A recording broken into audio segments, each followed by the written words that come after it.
it took us a while to figure out the camera and microphone. Yes. But just give me the 5 o'clock time, and then I'll start and I'll do an introduction. So sounds good. Okay. Sounds good. And Todd, are you planning to mute everyone until we open up for Q&A? Okay, so I've just made Felipe the host. Right, let me. So Felipe, down at the bottom of the console, you'll see a little, if you hover your mouse towards the bottom, there'll be a little icon to share screen. Share screen, yeah. Give me 1 second so I can do this. So, can you see this? I see you in the right corner. Chono. I think I hit record button. So. Can you see I'm sharing a slide presentation? No. Yes, we can see that, Felipe. Or I can see it. Yeah, but I have to scroll over, so I'm not. What I'm seeing on my first page is Quincy and Todd, myself, and then Beth. But I'm not seeing. Me. It is like on the third page with other guests. So. There. Okay, I'm seeing Jerry, Russ, Jamie Bloom, Frankie. Welcome, Frankie. Sandy, of course. There I am again. Okay. Yes, and Todd, Quincy, and Chris. Okay. Excellent. Yeah, Sandy, you're working off your telephone, Yeah. and that's why you don't get the grid, but on a laptop, you could choose the grid. I see. And then see everybody, which is fun and cool. Okay. So I think we should start at 5:05 just because we're working out a couple things and we don't, we want to give everyone time to settle in. Okay. But the way and correct me if I'm wrong here. During the presentation and the tasting, we'll mute everybody who's at the tasting. But at any point during the tasting, do you see at the bottom of your screens, you can just wave to me or whatever, like thumbs up, that reactions? That's okay for me? You can click on reactions. Or sorry, not that. On chat. Chat, yes. Chat, and then you can type. Okay. Go over and type your message. I'm typing one to everyone now. So if you have a question or a comment, you can type it, and then at the end, when we open up and chat with each other, we can bring these questions to the conversation. How you doing? Yeah, so I say let's start it. I know we have other people who are logging in and Sandy's getting settled. Okay. So how about starting officially at 5:05? Okay. I see That's several. okay. More people getting in the chat. So Yes. We'll just give everyone Trudy, time. welcome Trudy, Jason, Mrs. Wally, R. Wally. Hello. Hi. Hey, Trudy. I see Hey, Jane Sandy. there. Hi. And Roxanne. Hey, Sandy. Hey. Hey, I see some. I see Donna there. Hey. And Russ. Hey.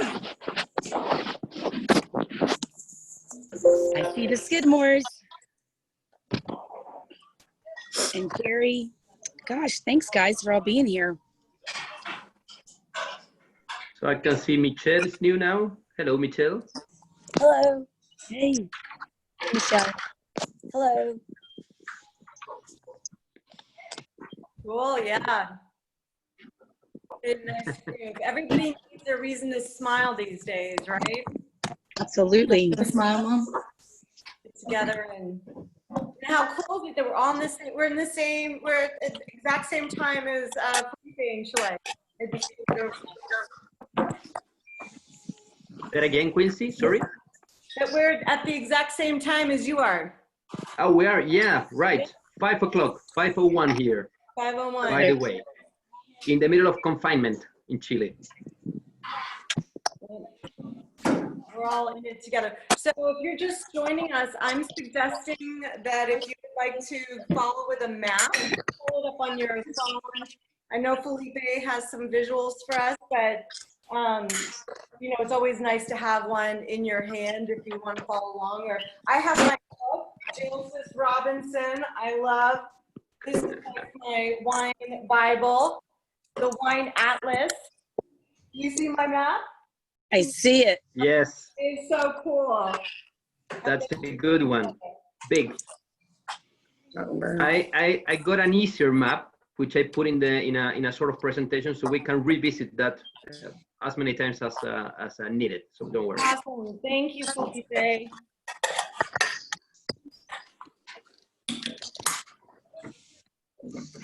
This one smells like Christmas. Wait, Marie's looking for the login. I think we have a few more people. Todd, could you, if you are on here, do you have it handy where you I can don't think we're on. log in? Because other people are trying to join us fast. Todd, you're a superhero. I'm going to make sure you get a bottle of Chono. Seriously. I don't know what we'd do without you. I'll make more. Oh, I woke up several times last night. Where's Todd? It's like, where's Waldo? Right? I hope he's good. We owe you wine. We owe you wine, Todd. Good time. It just goes to my billing rate. Yes, if you could just text that to me, some reps want to join in too. Sure.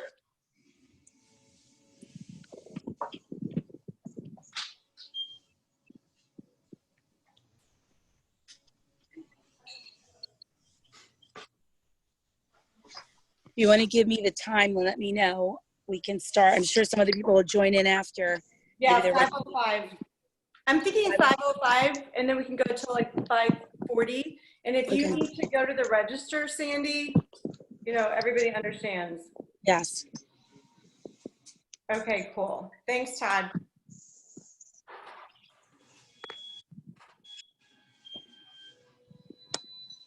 And you'll be able to silence everyone correctly. So, Todd, I think Todd is doing that. okay, wonderful. All right, now we're in the countdown. All right. Yay. Change my name.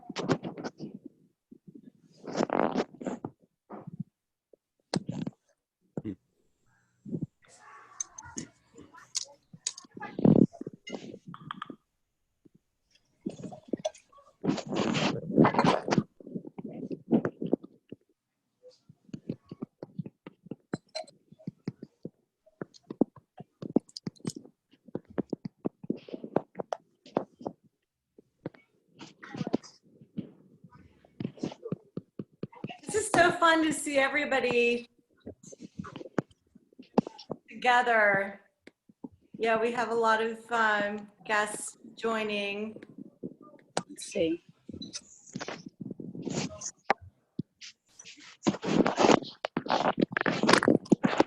Hey, Marie. Hey, Oh, is Marie here? Yes. Awesome. Yes, I do. it worked. Hi, Marie. Hey. Mhm. Cool. We're getting better at this. This is only our second virtual wine tastings, everybody, for if you're new to us. And I'm so excited that we are connected with Felipe. This is pretty cool. This is pretty Hello, cool. everybody. Beautiful weather, too. All right. I think we're at a little past, is it 5:05 yet? It is. Ready, set, go. All right. Well, I am going to start up, and I just want to say hello and welcome to everyone. Thank you for joining our tasting on this beautiful Saturday here in South Carolina.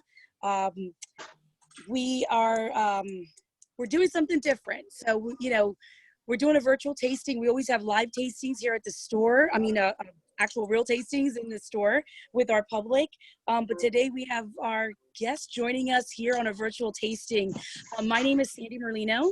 Most of you know, I'm the wine manager and the buyer for Wine Express here in Simpsonville, and got together with Quincy Coates, which I want to welcome her. Quincy is the business development manager with Grassroots.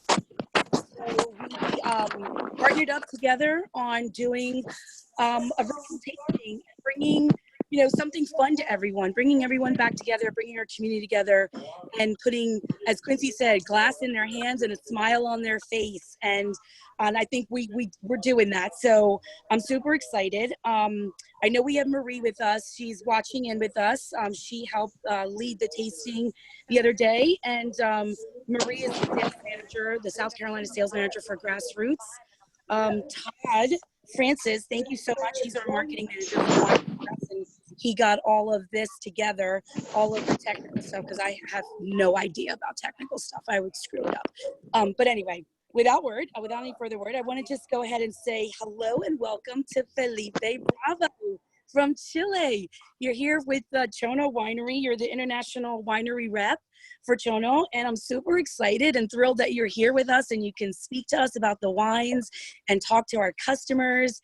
I have all the wines in front of me, so I'll show each wine as we're tasting, and but I would like for you to give us a brief overview of the winery, and then we can go ahead and start with the first wine, and you can tell us a little bit about each wine, and I'll chime in with my tasting notes and things like that, since we tasted these the other day. But I'm super happy to have you here, so thank you for being here, and thank you all for coming in on this. I'm so happy to have all of our friends and guests here. So welcome to the Chono Winery tasting at Wine Express. Thanks. Thank you very much, Sandy. I'm very glad to join you as well. Despite the very, short notice, I managed to get some of the Chono range as well. So I'll need your help anyway. I have the Sauvignon Blanc, I have the Syrah, and the Cabernet Sauvignon. So we will talk about them later. Okay. So this is my first Zoom tasting, let's say. So it's very interesting, actually. It's a nice way to keep connected. Well, here in Chile, as Quincy was saying, we have the same time zone. Let's say it's 5:08 in the afternoon here. We are we just passed autumn here, so the weather is still very nice. We are in under 22, 23 degrees, more or less. So, and I'm located in Santiago, in Chile, in the capital of Chile. So, we are in confinement due to the current contingency that is hitting the world, actually. So, congratulations. This is a great way to continue doing business, to continue having the smile on your face, as you were saying, Sandy, and continuing to experiencing new things. So, very, very happy to join you guys. So, Sandy, as you were saying, I had a quick presentation to show you a little things about the country and the winery. So you let me know if you can see, please. Sandy? Yeah, I've got it on my screen. I see. Yeah, I can see it. It's a portrait of Chono, right? Yes. Nice. Very nice. I'm going to go with some general facts about Chile. I don't know how many of you have visited Chile. Probably not many. We are at the end of the world. Of course, so not easy place to get, but this is a beautiful country, very wide in terms of climates, of geographic destinations. Let's say we are a country of 17 million people. Let's say we have a stable democracy. We are very stable as well in terms of the income of the people. Just before the COVID crisis, we were in full employment, let's say. So it's economically speaking, it's a country which is very well controlled, let's say. And wine, as you may imagine, wine is one of our main exports and one of our most important products, let's say, in Chile. Even though it's of course not the biggest one. I mean, our country is huge in mining, is huge in fruits, is very big actually in exporting wood, processed materials, and salmon farming and many other things. But wine is one of the industries which really puts Chile in the table of everybody in the world, and that's the most important thing. I mean, you find a wine from Chile and you can read the label and you can see that it's coming from Chile. You will never find a cable behind your wall which is saying that it's coming from Chile. So it's very atypical. So we are a wine country. We are just ending our 2020 harvest right now, which was a more quick harvest, let's say. And that's mainly what it is. In terms of our topography, the traditional way to see Chile in terms of valleys is from north to south. And probably you have heard this many times. But about 10 years ago, we started to also talk about our valleys from the Andes to the ocean. So we added some new appellations into this map somehow. So now actually we can feel that it is more important to talk about the differences that you can find in a wine from the Andes than to a wine from the ocean, than a wine which is coming from the very north of Chile compared to the wine which is coming from the very south. And that's very interesting because we have more than 1,300 kilometers of length in terms of the wine production area, compared to the only 100 or even less than that, which we have between the Andes and the ocean. So it's very interesting. So more differences in the kind of soils that you can find in one of these Andes areas, or in the between Andes, which we call as well, compared to something that we are growing in the coastal area, which has all the influence and the breeze of the ocean. So one thing that you may know, we are a very isolated country at the end of the world, of course. No phylloxera. We have natural barriers in all our borders, which is the glaciers in the south, the ocean in our west, our Cordillera de los Andes, which is on the east, and the deserts in the north of Chile. So it's completely protected somehow for any natural disease that can enter. So and actually in a way, as a country, we are very cautious, and we have an incredible custom which protects everything. It's very strict in a way. When you come to Chile, you will find out that they will try to find anything out of whatever you have on your bags or stuff.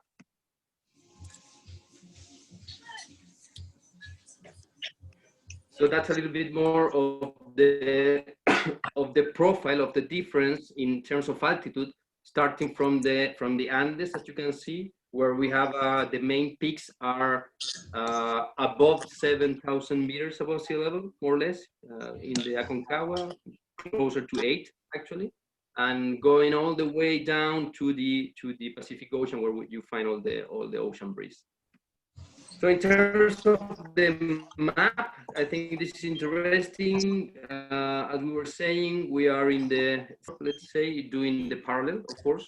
And here you can see in the 1,300 kilometers where we grow wines, you can see the different valleys, starting from the Limarí, which is the yellow one in the top of the map.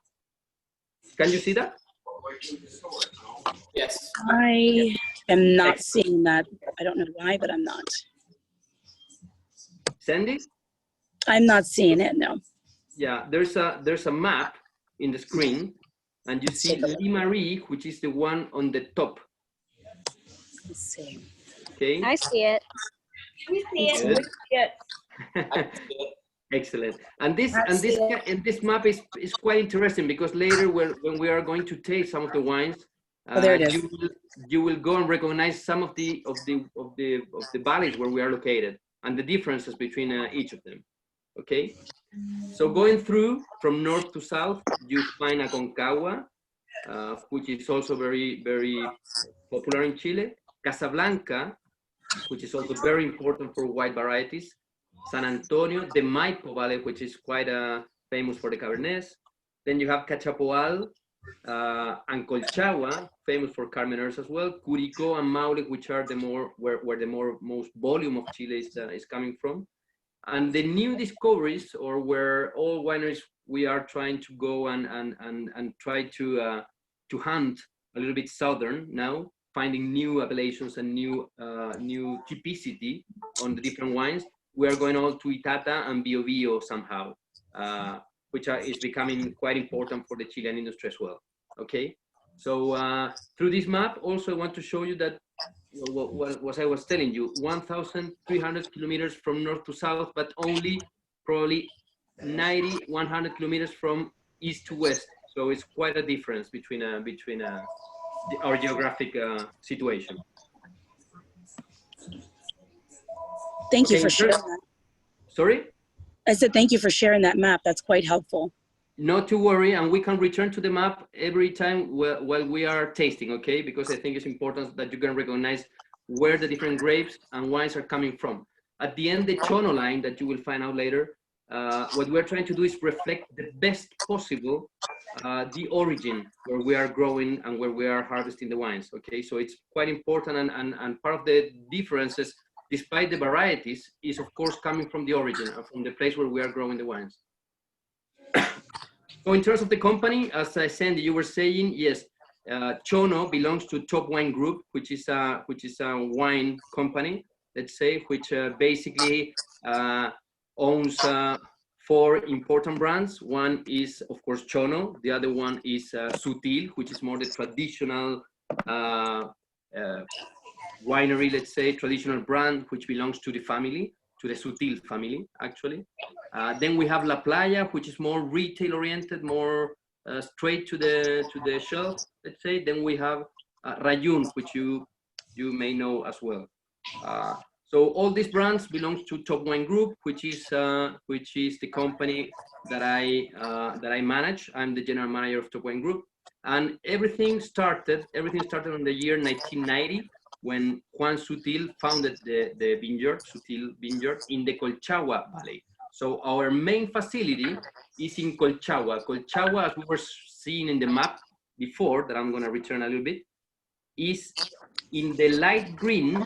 Okay, I'm pointing this here, light green here, very close to Santiago. It's 2.5 hours from Santiago, more or less, 200 kilometers around that, to the south. Okay, so our main facility and our winery itself is located actually there in Colchagua. So when we are harvesting grapes from Itata or from Limarí, which are in extreme areas in Chile, we are driving all our grapes into our main facility by trucks during the nights. Okay.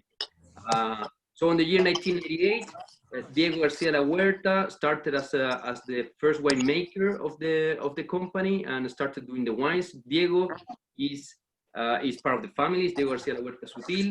So it was quite important for the whole group and for the consolidation of the winery.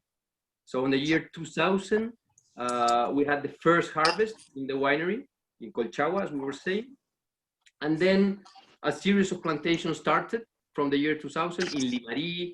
Then if you go further on in the year 2004 in Cauquenes, renovations also in Colchagua, and new things that we were doing on and on. This just to show a little bit as a scope, the different varieties that we're using in the different, the different estates that we are managing in the different valleys. So we have in Colchagua, we're seeing more than 200 hectares here. In Maule, which is in the south, in Cauquenes, 200 hectares as well. And then some long-term contracts and some owned plantations in Limarí, for example, for 10 hectares, and some few parcels, as you can see, 4.5, 6, 8, 1.4 in Lleida, whatever, that are being managed in long-term contracts for some of our more premium ranges, which are very important for us.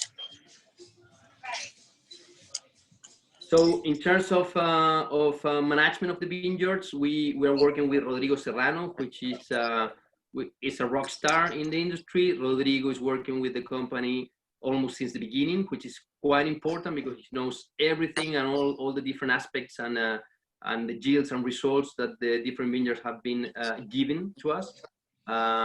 Quite important, and well, there is an important statement.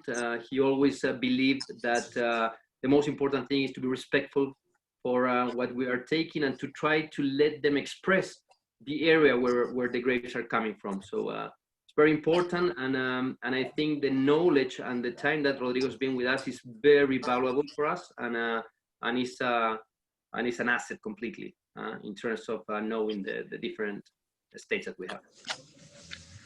So I can show you a little bit of a picture, for example, from our Limari plantation that you can see there. Only 10 hectares, quite interesting. We have Chardonnay and Syrah. This is on a slope area. It's hand harvested, of course. Alluvial presence with a lot of stones is incredible. This is in the north of Chile. We call, where the Limari Valley is located, we call it the start of the desert in Chile. So it's very dry and very hot, actually. So another picture, so you can see the slope where we are harvesting these grapes. This is amazing. Philippe, excuse me if I may interject. May I interject? Can we actually maybe start tasting maybe the first wine, and we can keep interjecting the map, and you can kind of hit the finer notes on that? Totally. Okay. Let me go through, because then we have Colchagua that will return later. Cauquenes, actually, which is important. And let me bring you to, well, and Camilo, which he couldn't be here today. Camilo is the winemaker for over 4 years already in the company. And yeah, he has a statement which is incredible. He believes that the truth is in the origin. So that's actually what we are trying to do. So let's go to Chono. Yes. Chono, as a range, is a premium range for us. Quite important. Here you have the Sauvignon Blanc. Sandy, that's the one you had there? Yes. As first wine? First wine is going to be the Sauvignon Blanc. I went ahead and poured some, but I'm going to go ahead and pour a little bit more so Please. I can, you know, make sure I get enough in my glass. I love the labels on the bottle. I think the bottles are just really awesome. Well, I do also have my Sauvignon Blanc here, so makes easier the way of having the tasting. So this Sauvignon Blanc is coming from the Lleida Valley. Let me return to the map so I can show you quickly. I hope everybody has the Sauvignon Blanc in their glass, whoever does have it. I think this is so delicious. I had it yesterday and it's wonderful, but I don't want to interrupt. Go ahead, go back to, don't want to take your. Totally. So the Lleida Valley, it's a sub-appellation from San Antonio, which you can read there in the red color. Can you see that red color? So that's something here. It's a tiny point in the map around here. So it's from Santiago. It's about 120 kilometers to the coast, let's say, to the west side of Santiago. So it's actually facing the ocean. It's literally hanging from the ocean. All the vineyard that we have there. So this is Sauvignon Blanc, which we are blending a little bit, around 15% or so with Sauvignon Gris, actually, which makes it a little bit more interesting because it gives a bit more texture to the final blend. I'm returning to the Sauvignon Blanc. There we go. So just to interject, the Sauvignon Blanc has some Sauvignon Gris? Yes. Okay, I wasn't aware of that, so thank you for letting us know. And if any of you have any comments to make, you know, you can go ahead and type your comments in, and we'll address them. Anything about the wine itself or any questions, we'll Yes, address please. them towards the end. And I hope you're all enjoying this. Cheers, everybody. Cheers to a beautiful Saturday. So can you feel the asparagus notes? Asparagus or green green.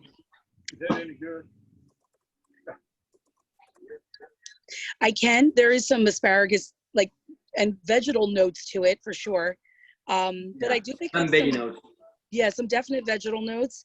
But I pick up, you know, a lot of tropical fruit too. So to me, it has a beautiful tropical fruit nose. I picked it up the other day and again today, and it follows through on the palate. It's a bit more grassy. It's a bit more complete as a wine. It's not the typical Sauvignon Blanc. It has a lot of minerality, which is part of the Yes. Lleida soil. Actually, you can feel that you are like kind of eating a little bit of graphite, if you understand me, which make it completely different. It's so atypical somehow. Sauvignon Blanc. Definitely very mineral driven and really cool and refreshing. I mean, I was telling some of my customers earlier, you could just drink this all day. I mean, I see myself at the beach drinking lots and lots of this. Totally, and I very refreshing. think they agree. Hold up your glass if you agree, because I think you all will be drinking lots of this. It's getting warmer. We want to stay refreshed. What a better way to stay refreshed is to drink this Chono Sauvignon Blanc. This is yum. Yes, a bit more herbaceous, but very well controlled with this kind of structure, because it's not the typical light Sauvignon Blanc. It has a bit more structure.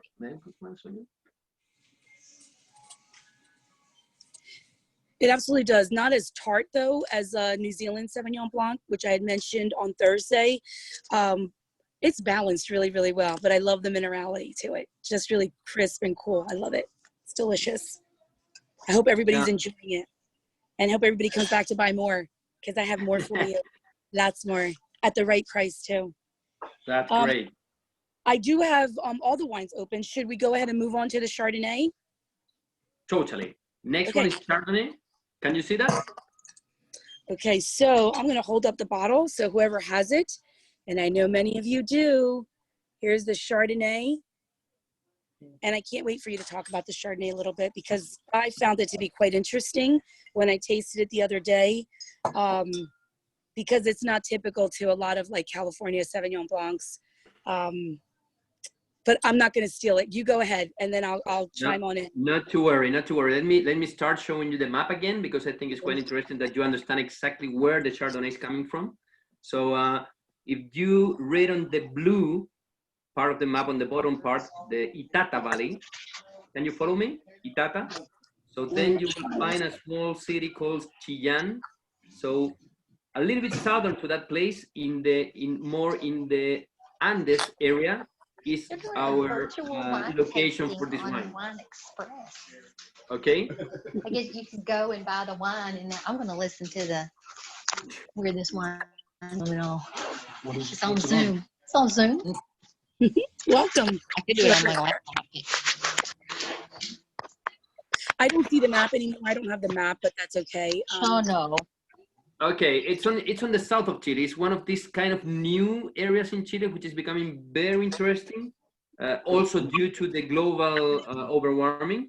She's down here. She's down here. This is a cold area in the south of Chile. It's a volcanic soil, actually, with a lot of ashes in the soil incorporated there. So this wine, it was aged around 12 months. In 25% of this blend was aged in new barrels. If I may ask, if everybody can mute their, we don't want to hear your voice while Felipe is trying to speak. We want to try to hear his wonderful information, but we'll get your comments after. So if you can mute, that'd be wonderful. Thank you. Thanks, Andy. Okay. So I don't know where it was, but this wine coming from the Itata Valley, it has a volcanic soil, which incorporated already ashes in the composition of the soil. It used 25% of a new French oak for the malolactic fermentation as well. So Quite interesting. The barrels that we're using actually are bigger barrels. It's not 225, it's 500. So what we're trying to do is not to give over notes of wood. On the contrary, we want the typicity of the place to overcome everything. So it's quite incredible. We are using 500 liters barrels, which is less aggressive in a way for us, and it gives the micro oxygenation anyway. In terms of the notes of this wine, for me, it's more sort of white notes. It still has minerality, but for me, you will find a lot of peach.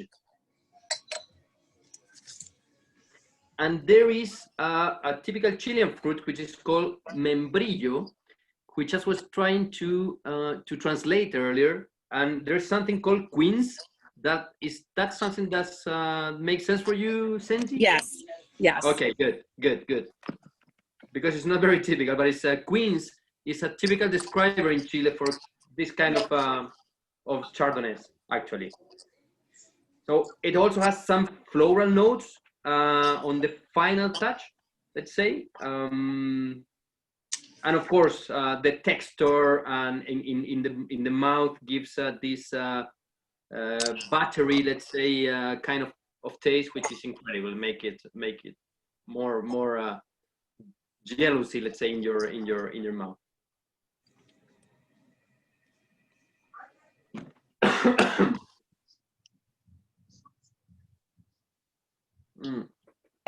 This is beautiful. A lot of floral notes. Definitely wonderful minerality.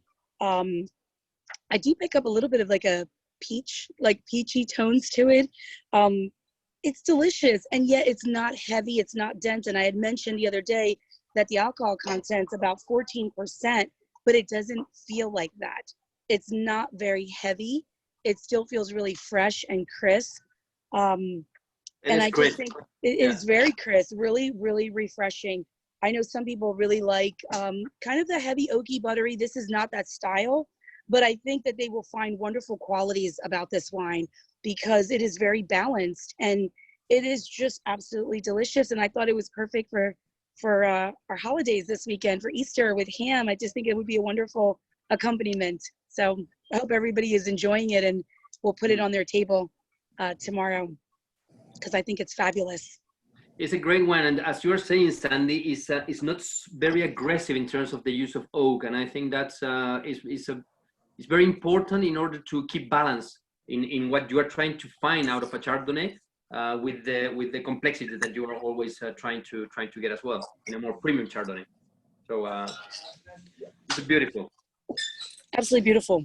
Beautiful wine. And I believe that a lot of people that are red wine drinkers that don't typically drink Chardonnays for whatever reason would find themselves enjoying this wine. I think this is something that would turn some red wine drinkers into some white wine drinkers. I think I see some people agreeing with me. We are going to move on to our third wine if possible. This is going to be the Pinot Noir. Pinot Noir. Pinot Noir. Can you see the Pinot Noir on the screen?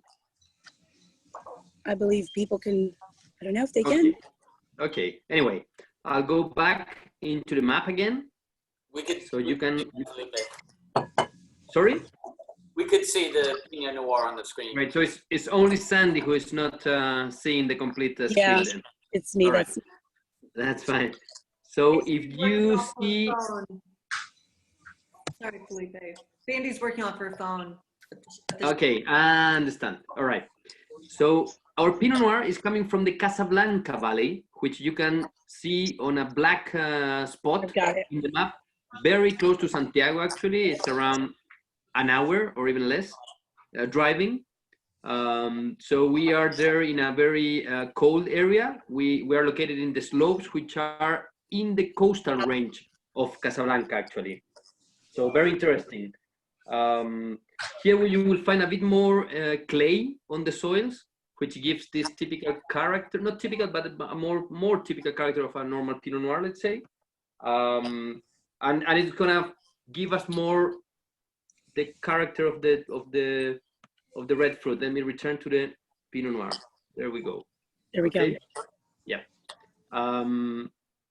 So in terms of vinification, it's a wine which is It's made as a traditional Pinot Noir. It has 12 months in French oak. Only 25% of the blend is going to barrels, let's say. And we are also using here the same concept that I described before for the Chardonnay. We are only using here bigger barrels, let's say, in order to not over or give too much power to the oak notes into the wine. Okay, so you will find more red berries, let's say, probably some raspberries as well, but in a lighter way. We are harvesting this by hand, actually, and in an early stage, let's say, which give us more the expression that we're trying to look for. Unfortunately, Sandy, I don't have this wine in my hands, so I'll have to, and it's more difficult to describe something without tasting it, but I'll give that to you.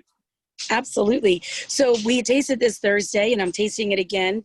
I found this Pinot Noir to be absolutely delicious. To me, I had mentioned earlier on Thursday that it almost had a little bit of a salinic nature to it, which I thought was kind of interesting. Love the fruit notes on it. I do pick up some light raspberry notes. Just really fresh, easygoing, a little bit of spice note to it too. So I don't know if you're picking this up, if some of you are picking up the spice notes to it, but I pick up that really pretty spice and some raspberry. It's just absolutely pretty, really pretty red fruit, really fresh.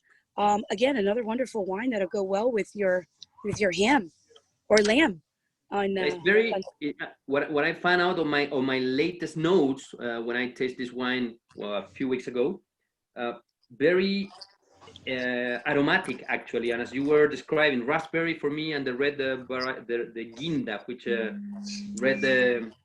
red fruit is the main describer there, for sure.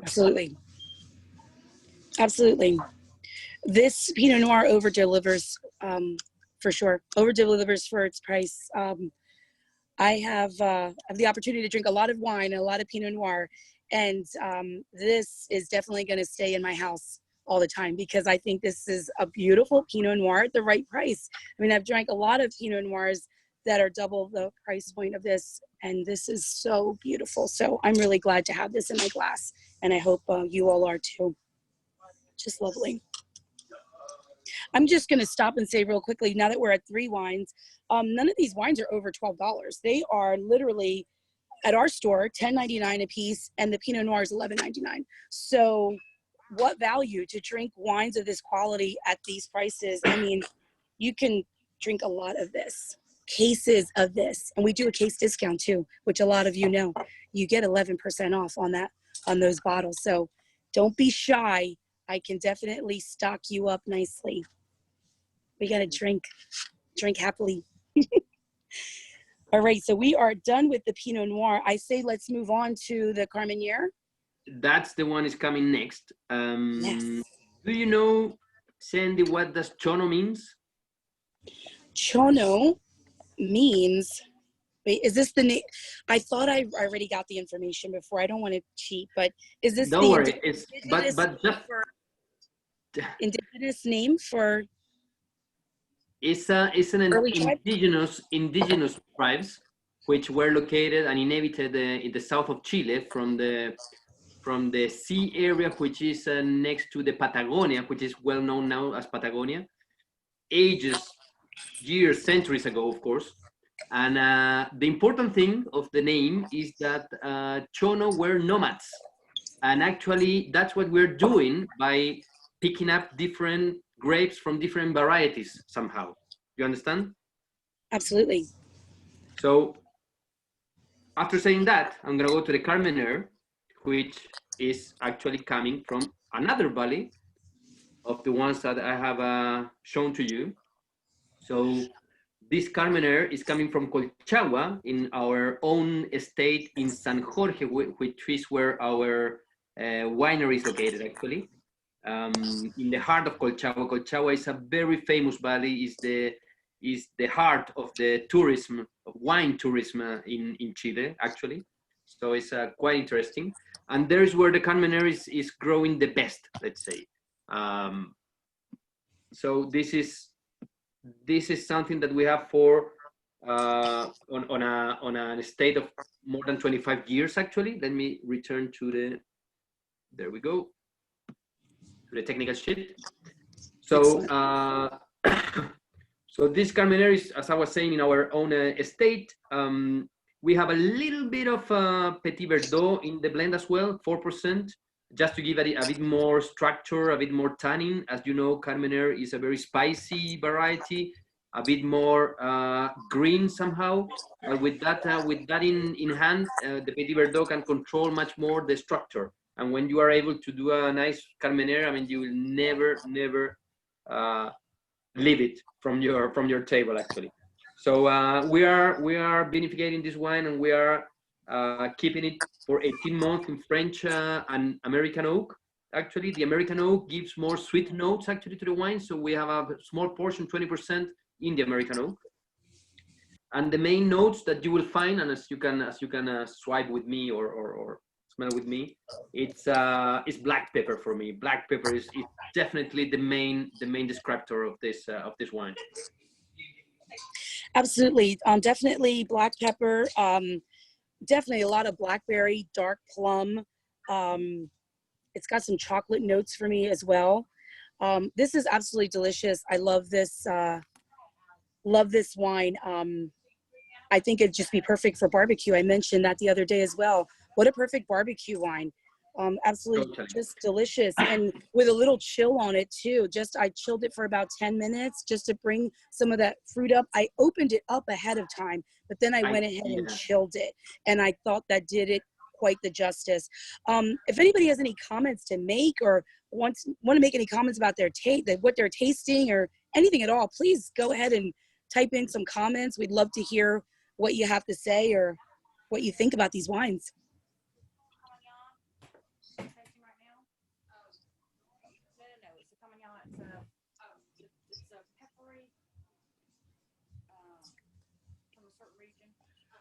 So we have two more, Sandy, it's Quincy. We have two more wines to taste through, right? Exactly. So what I'm thinking is everyone can unmute, like we're all actually together, listen to how Felipe describes the wines. Okay. And just raise our glass, make a comment. We can That's right. More interactive in a way. Yeah. In terms of the Carmenere, I think it's silky. It has a longer finish, which I love. And this spacious note of black or red currant, black or red pepper as well is incredible. A little bit of a clove as well for me, Sandy, which I appreciate as well. Absolutely. Yeah. Anybody want to make a comment in regards to the Carmenere? Carmenere is a varietal that a lot of people are not familiar with. I almost didn't buy this, but you told me to, and I'm glad you did. It's very good. I like this a lot. I'm glad to hear that. Cheers. I'm glad to hear that. So Sandy, is Carmenere a variety that people doesn't know very much in the United States, right? It just depends. I mean, I'm not sure about the entire United States, but here, I think a lot of people weren't sure what Carmenere was. And so I love to be able to explain to them and introduce it to them. And that's what I try to do every day, because I want them to open up their minds and their palates to other wonderful varietals that they may not be familiar with. But obviously Carmenere is used for blending, a lot of blending, but originated in Bordeaux, and Chile just kind of perfects it. You just have the right terroir for this. So thank you, Chile, for making Carmenere what it is. We love it. Well, we save it because of phylloxera, you know that. Exactly. And I don't know if a lot of people picked that up when you first mentioned it. Can you go back to that quickly and just explain why Chile is phylloxera free? What is phylloxera and why is it phylloxera free? Some people may not really understand what any of that is. Phylloxera is a disease which destroyed most of the vines in the world, actually, many years ago, let's say. And so Carmenere was completely disappeared, let's say. And in Chile, Carmenere, well, nobody had Carmenere in the world, and in Chile it was confused by Merlot, because they had in the leaf, they are quite similar, not identical, but they are similar. So everybody was using the Carmenere as a Merlot, and they were doing only just Merlot. So until the year 1994, around that, a team of ampelographers from France came to Chile, and they rediscovered the Carmenere, because actually we were using Carmenere itself, because as we didn't have the disease in Chile of the phylloxera, because as I was saying at the beginning, our country is very well protected by the natural borders, so we could manage to keep it. But but the only thing is that we didn't know that until we got these Thank people you. in Chile to describe that. Because Thank you. again, yeah. I find So that that's the story. I find that Carmenere can drink sometimes in between Pinot Noir, a Pinot Noir style, all the way up to like that Merlot style. Not as tannic as Cabernet, I don't find it to be, but it can take that complexity and body style between Pinot Noir and Merlot in weight. So I try to describe that to my customers who drink Pinot Noir and they've never tried Carmenere, and I'll say, why don't you give a Carmenere a try, because I think you may like it. And I also mentioned to a lot of them, it's a great meet in the middle between someone who wants something really tannic and heavy. You've got two people together and somebody drinks a Cab and somebody's drinking a Pinot. I say, take a Carmenere and stay, go with that. I'm going to go ahead and move on. We have the red blend and the Cabernet here. I do not have the Syrah here, but if you want to make mention about the Syrah, you can, and then we can go ahead and taste the red blend and the Cabernet. So very quickly, Syrah is coming from our Limarí own estate in the north of Chile. It's a unique place. We have only 10 hectares there. It's very hot weather and climate. We are only 20 kilometers away from the ocean there, and we are on the riverside of the Limarí River, let's say. So there is a sort of funnel or channel which brings all this influence from the ocean, actually. So it's a unique wine. As a Syrah, it has a lot of gamey notes, let's say. It's one of the varieties which is really rocking in Chile and in the world. I think the typicity of this terroir is unique, completely unique. Well, I can see that I'm the only one that is holding the Syrah here. So, well, cheers, I love. It's one of my favorites actually from the range. So, well, hopefully next time you can have it there, and I can be doing a tasting with you right on your store, actually. So, absolutely, we would welcome you here at our store. We have lots of wonderful tastings, so that would be wonderful to have you here. And we would love to have the Syrah, so that would be fantastic. We have lots of customers that love Syrah. I'm going to go ahead and move on to the red blend. So some of you have it, some of you don't. I had a few customers that literally wiped me out of all the red blends, so I'm sorry. But I'm going to go ahead and pour it anyway, and we can talk about the red blend. And I don't know if the red blend is still available. Is it something you're still producing? I wasn't sure, so I wanted to still go ahead and pour it. We can talk about it, and then you can go ahead and give us some more. I'm just showing the red blend. Actually, we are turning into the new vintage 2017, actually, with the red blend, which is having much more Carignan than before. This is our own vineyard as well, which is located in Maule, in an area called Cauquenes, pretty close to the coast, actually, 35 kilometers away, let's say. And we have a number of varieties. Most of them are Mediterranean varieties. We have a granitic soil located there with a little bit of sand as well, which gives this nice balance, let's say. The place is a bit more rustic, which is incredible and it's more interesting. And what we have been seeing over the last 18, 17 years, which is the age of the plants, is that the Carignan is giving incredible quality, let's say, in overall. And that's why we are moving forward into more Carignan and Syrah based blend, let's say, always with a hint of Cabernet Franc as well. So it's aged in 18-month French barrels. So that's pretty much what it is. A lot of structure.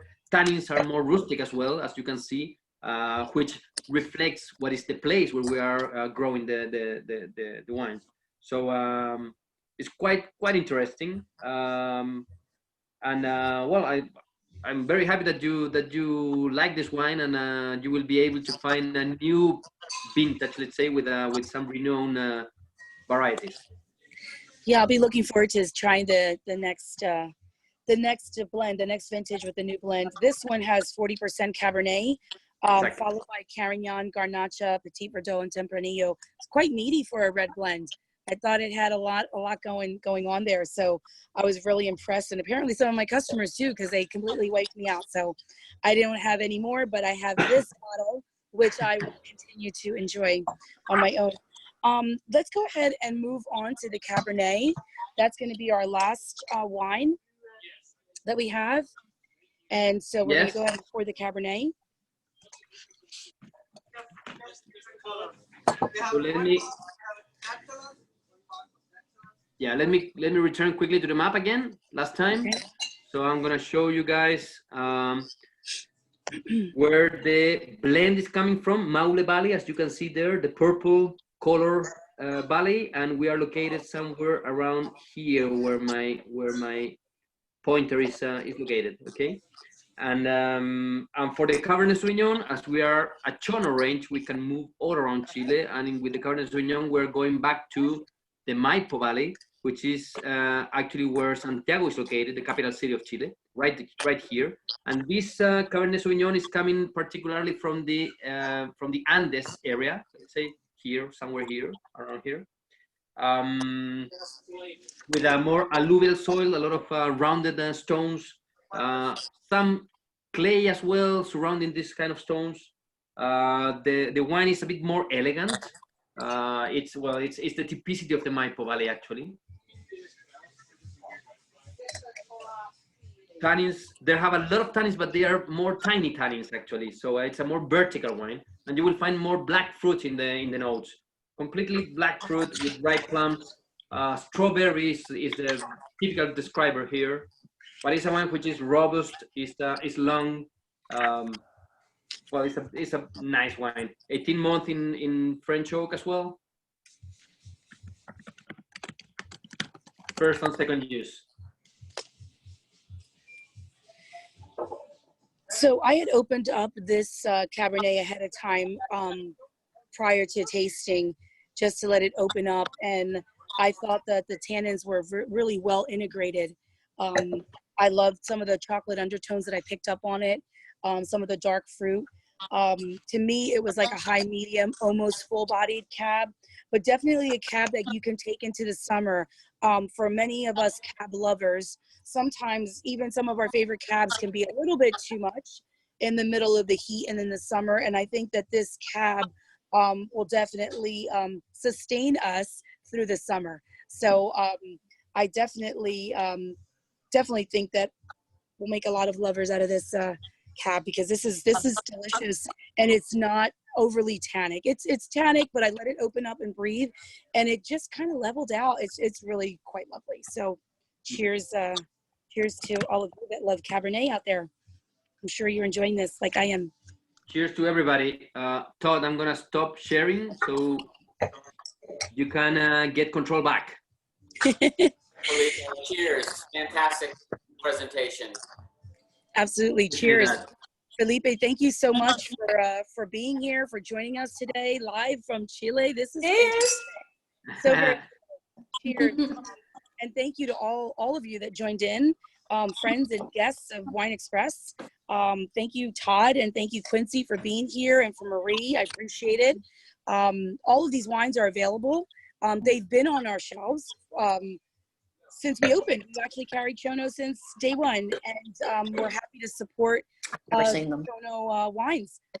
Yes. I did want to make a quick mention that these wines come from Grassroots, and Grassroots is a small distributor that we work with, and they just do a wonderful job of bringing beautiful, small family-owned wineries to our shelves, and we love supporting that. So they're a small family, and we like supporting them as well, and they do a beautiful job of bringing high-quality wines that are priced extremely well. So look for Grassroots on our labels, because you'll see them on our tags in the store. Thank you, Grassroots. Thank you, Quincy, for bringing this idea. That was Quincy's idea. Is everybody unmuted now? Yes. Okay, good. I want to hear voices. Yes, let's hear what you have to say. I'm going to be quiet and you guys talk. Let me drink it. Yeah, yeah. Two. Cheers. shut down my mic. Down there to get some of the reds. Jane. Hi, Roxanne. Hello, Jill Bloom. Hello, Lynn. Lynn and Kathy, On camera. I think we got a lot of Chono lovers over here. I think we're gonna see. I think Jane and John some more of this Sauvignon Blanc. Oh, no. They're picking some reds up for me. Hey, Sandy, Jill, yes. I'm making a trip back. She wants some reds. All right, excellent. We got him here for you.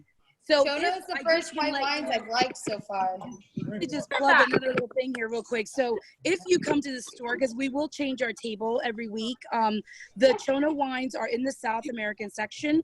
They're on aisle 2 on the left side. So look for them there. They exist. They're on our shelves. The only one that's not going to be on the shelf is the red blend until further notice. But right now we have all of the other ones. And who doesn't love these wines? I mean, come on now. We brought some great wines to you. Great. Hey, Sandy, is this gonna be a weekly thing until we get back to normal?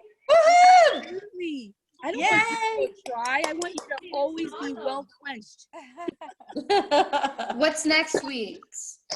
It's a surprise until further notice. It's coming up. It's coming up. Actually, I will give you this. Don't say that. I'm gonna get jealous, Sandy. Don't say that. Don't get jealous. Really.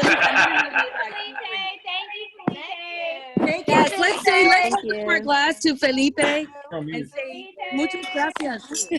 Hey guys, I hope I can see you soon in South Carolina. I've never been there actually. And by the way, I can tell you that we have a nice hotel in our place. Whenever you have the chance to come to Chile, you are more than welcome actually. So that's all the Colchagua Valley. So I'm convinced I want to go to Chile now. Felipe, you're in trouble because you see that group there, that Jay and Bloom, they're all going. I can Those see pretty faces there. Jimmy Bloom. Nice. Cheers. Cheers, everyone. Stay safe and healthy, everyone. Absolutely. Tune in. Totally. Thank you all for tuning in and for having fun with us and drinking wine. And let's keep our spirits up during this difficult time, but we can still, try to be happy together and try to find that silver lining in things. Let's stay all safe and healthy. I wish you all a happy holiday weekend. And if you want to stay on, if you have a couple more questions, we'll be glad to. My store is getting pretty busy, so I want to make sure I can jump in because I have to say cheers to my Wine Express team right now. They are holding down the fort while the line is getting longer and I'm over here tasting wine. So I'm going to say thank you. I'm going to step away.